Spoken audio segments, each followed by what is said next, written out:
I'm Kate, and I'm 58 years old.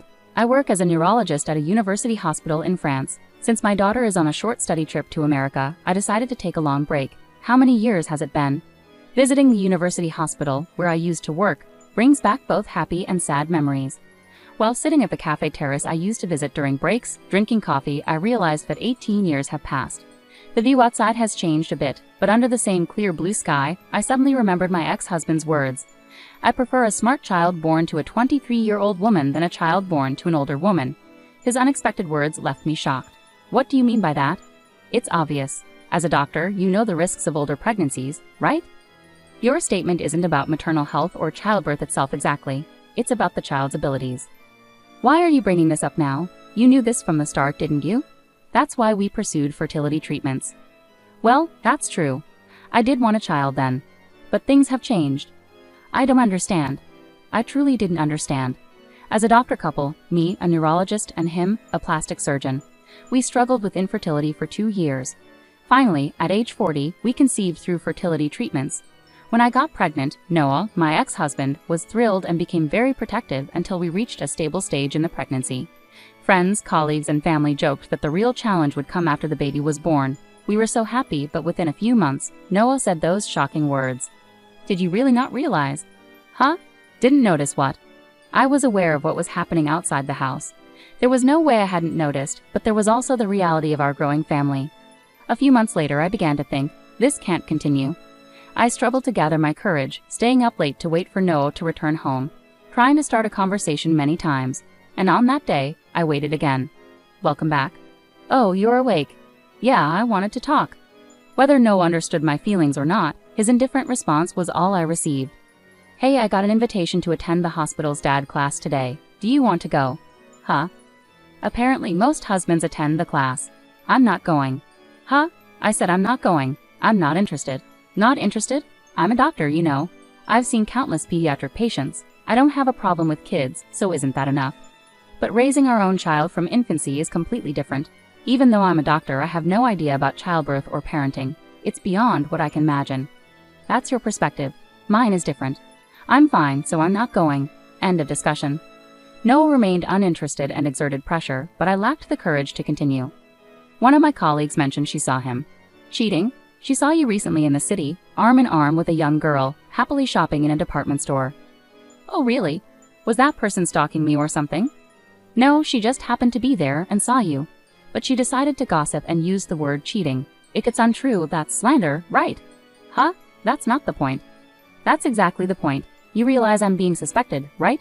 It's a story where no one knows if it's true or not. So is it a lie? Well, my clinic focuses on beauty treatments, so it mostly employs young women. Women can be competitive with each other, you know? To keep them happy, I offer meals, shopping, and relaxation to recognize their hard work at a popular clinic. So, you're doing the same with other staff, not just the person my colleague saw. You could say that. So, you're neglecting our family for that? Kate, think about this. Without those girls, the clinic wouldn't succeed. They contribute to our income, right? So, thanks to them, we can maintain our household. Calling it neglect seems a bit harsh, don't you think? Noah smirked as he spoke, making valid points but also saying hurtful things. What's relaxation anyway? Is it code for hotel escapades? My colleague mentioned seeing him entering a hotel with a woman. It's a hotel Noah often uses for business dinners. When I heard that, I felt it was damning, but I couldn't bring myself to say it out loud. Maybe Noah had been hiding such activities since the early days of the clinic, focusing less on home once the money started coming in. After that, he seemed to hide less, spending less time at home. We're back to that initial suspicion. One day, as soon as he came home, he called out to my bedroom. Come here. I opened the door to find a flashy young woman sitting on the sofa, smiling faintly. Ah, is she the woman my colleague mentioned? My muttering caught Noah's attention immediately. So this girl here is going to be my official wife from now on, and she's already pregnant. I see. So what happens to me? Divorce, obviously. You can't just divorce me so easily. Easy or not, I have to take responsibility for this child. And what about your responsibility to me? Money. Money. I'll give you more than enough. There will be a divorce settlement anyway. I could even give some money to that unborn child. It's coming from your old-fashioned womb. I'll provide enough to cover any shortfalls, so just hurry up, sign it, and disappear. With that, a pre-filled divorce form was placed on the table in front of me. The woman smirked, muttering disgusting under her breath as she looked at me. Being in the same space as these people was unbearable, and above all, I realized that Noah could no longer be considered my husband. From there, things moved quickly. We agreed to involve lawyers and decided that I would hold onto the divorce form. I couldn't bear to live in the same house with him anymore. So I quickly packed my essentials into a suitcase and left the house. 18 years later, returning to America, I never expected a chance encounter. Lost in thought, I noticed a figure approaching nearby. Just as I turned to look, I heard a voice I never wanted to hear again. Kate. It was Noah. It's been a while. Unable to ignore the greeting, I replied calmly. As he approached, he chuckled and spoke again. So you're back from France with your tail between your legs? You went to France, right? Feeling the pressure and came back to rely on your alma mater. His mocking smile revealed his true nature, leaving a sinking feeling in my stomach. Just a regular homecoming. My child had things to do in America, so we're here together today.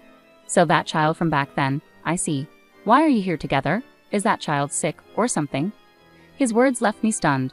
I prefer a smart child born to a 23-year-old woman than a child born to an older woman. Noah's hurtful words echoed in my mind, and my heart sank once again as I struggled to respond.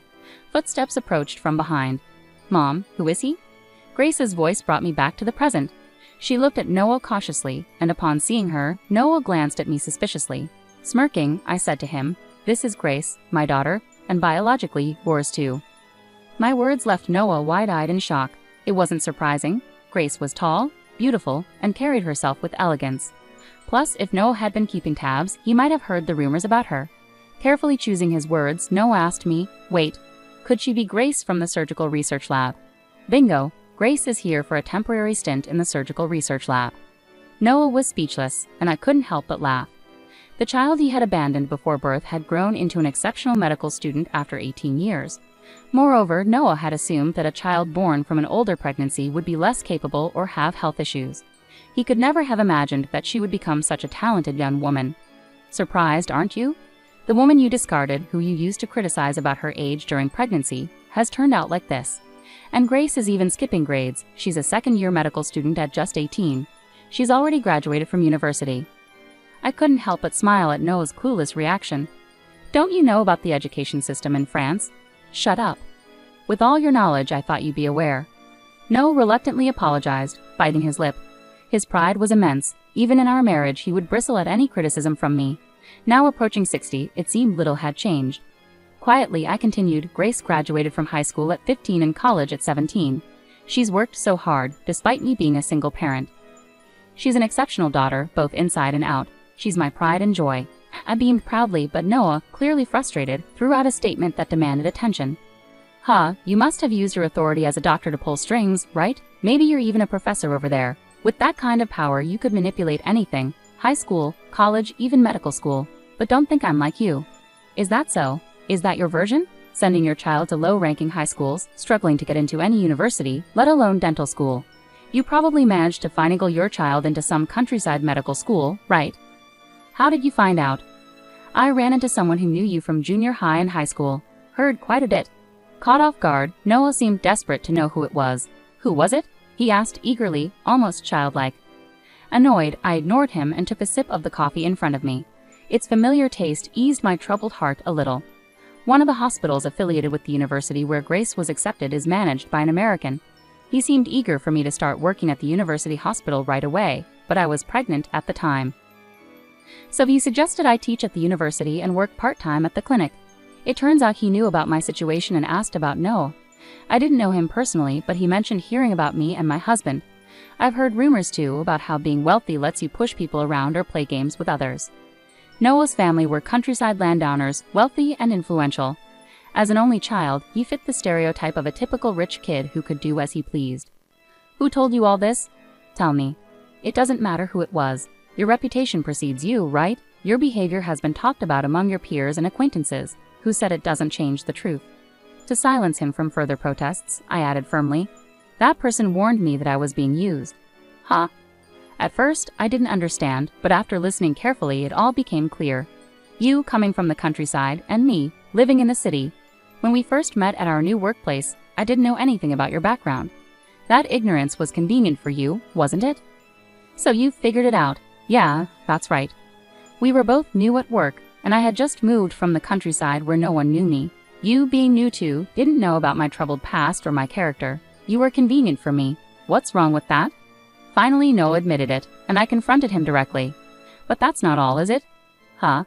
You wanted a talented child, a child who could compensate for your own insecurities, right? So you wanted me. No, you wanted my position in genetics, didn't you? You desired my successful career in genetics, which are the opposite of yours, didn't you? What do you mean by opposite? Don't say foolish things in front of the child. No, you shouldn't speak that way in front of our child.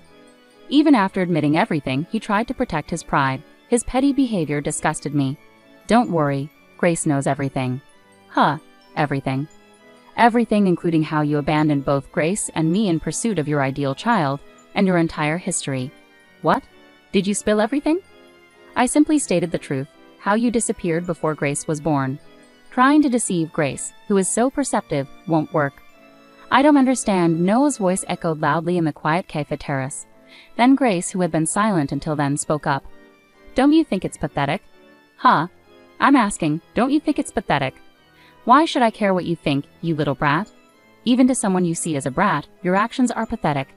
Noah was clearly taken aback by his daughter's words. He clenched his teeth, face turning red with embarrassment.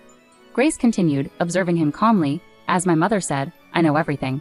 Not just about the past, but also about what's happening now. Huh? I never expected you to beg the professor who's looking after me. I also heard the clinic went bankrupt. What?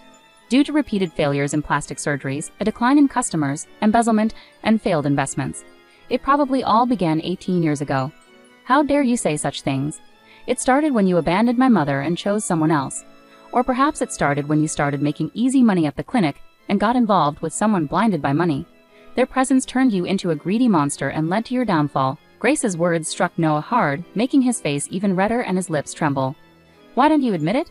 You're a terrible person, someone who ruins lives. Isn't this just karma catching up with you? Can't you see that? Wait, what? You think I ruin lives? Because of our breakup, Kate became a professor in France, and now you're going to medical school at 18. It's all because of me, isn't it? What? Are you kidding me? Grace's voice remained steady and clear. It's not because of you, that's just how things turned out.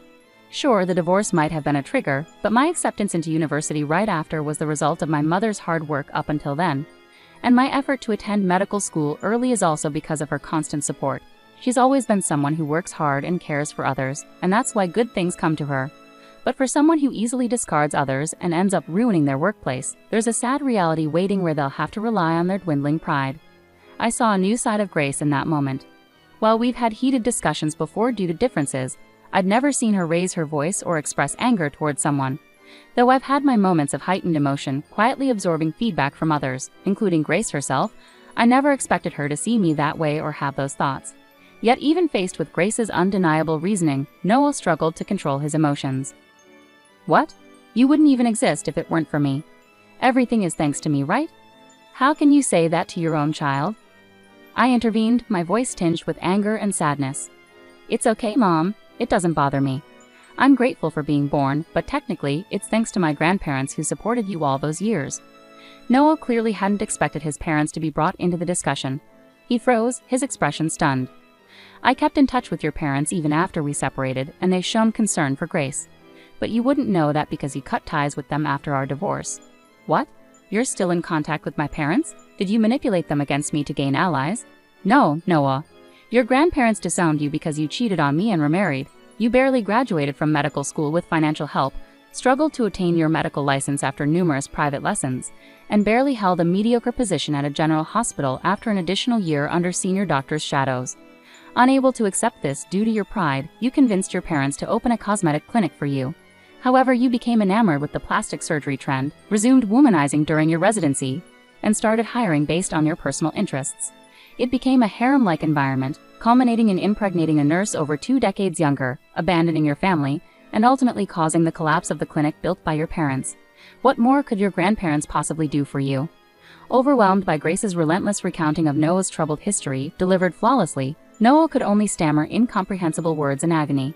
As he struggled to make sense of the situation, a strange calm seemed to settle over him, prompting him to say something outrageous. So why don't you connect us, huh? I heard you were asking around in the lab earlier. After my clinic closed, I've been struggling to find work.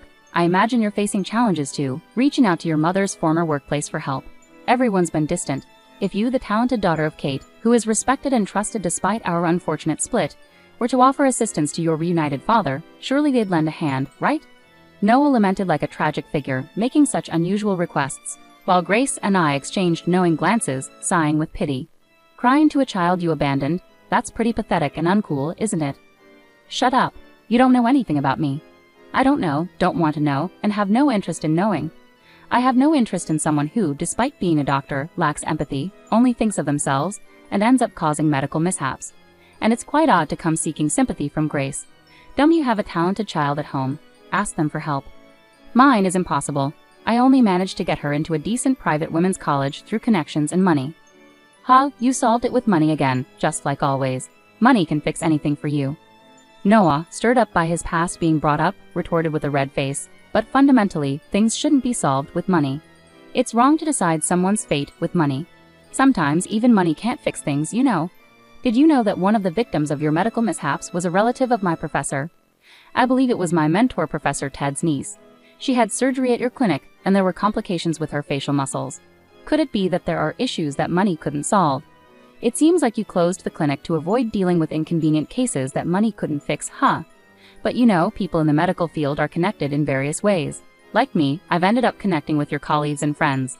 Whether my words were getting through to him or not, Noah's face turned pale, and he started sweating profusely, freezing in place with trembling eyeballs. It's okay, Noah. Everything will unfold just as you fear. Are you so scared that you can't even speak? This is your mess to deal with now. You never cared about anyone else's well-being for your own gain, right? Just try to keep that dark spirit of yours in check, at least. Wait, am I really? Won't someone eventually come for you? You seem so focused on securing your job that you haven't noticed.